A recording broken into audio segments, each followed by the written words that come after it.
I mean, they proved that they can win playing defense. And last night was the prototypical game where you had to play great defense to win the game. And Cooper Rush did what he needed to do. But I found myself really excited to watch the Cowboys on every defensive possession.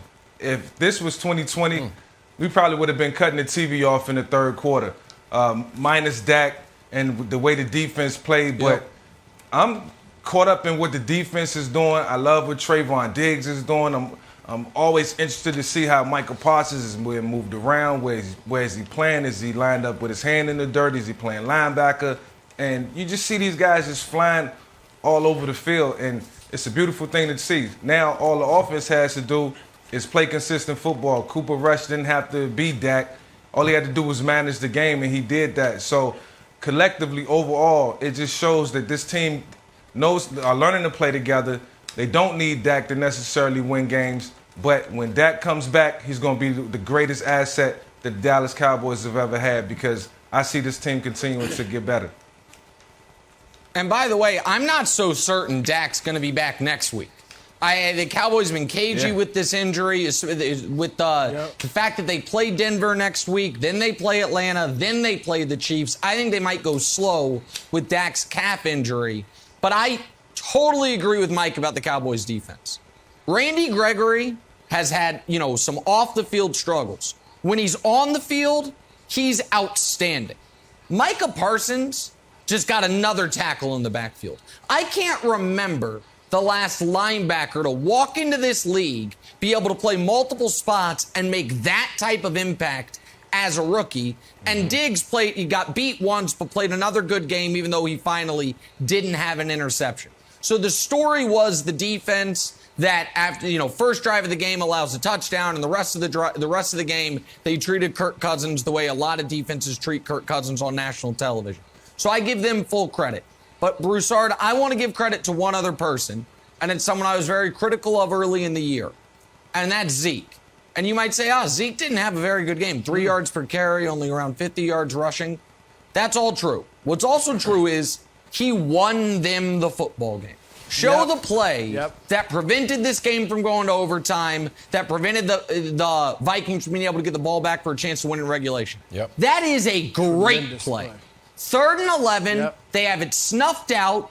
The defense knows that the Cowboys are not going to take a chance throwing it into the end zone in this spot because they have 3 points guaranteed. They have the perfect defense called for that play, Broussard, and Zeke just makes 2 guys miss. Remember at the beginning of the year when there was the game where it might have been game 1, where he didn't hit the corner of the end zone against Tampa. And he couldn't make he had a one-on-one with the defensive back, and the defensive back brought him down. And that was when I was real low on Zeke. This makes up for it. He won them the game with that play. So credit to Cooper Rush for playing well enough. One of his big plays did hit a defensive back right in the chest and then bounces up, but he made enough plays. Zeke won him the game with this play. That plus the defense, that is a great win for the Cowboys. A great win without Dak.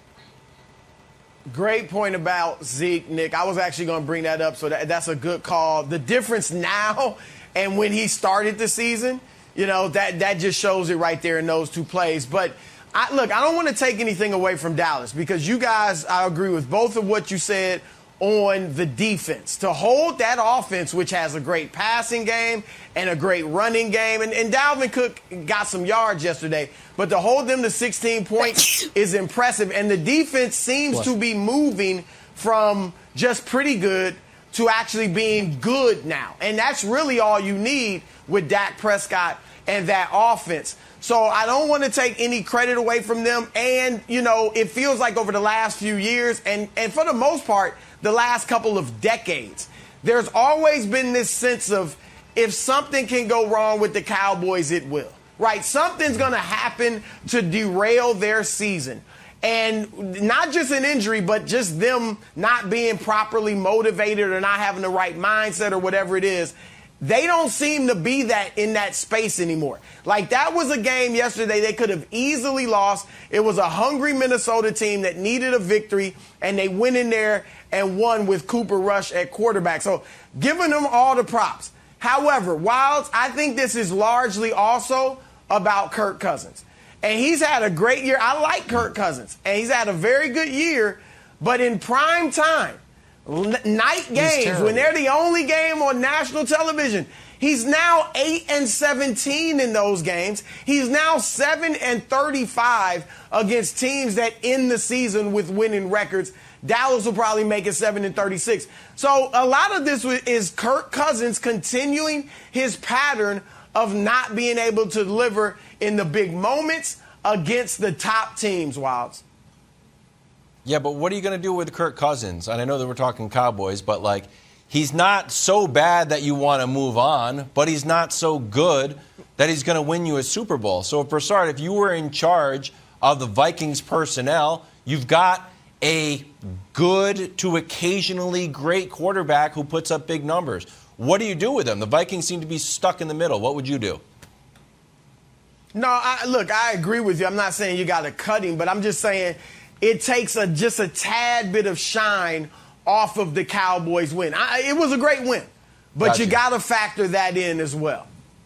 Thanks for watching. Subscribe here to get the latest from the show. Also, be sure to check out more of the best clips from First Things First, or go watch a few segments from our other shows on FS1.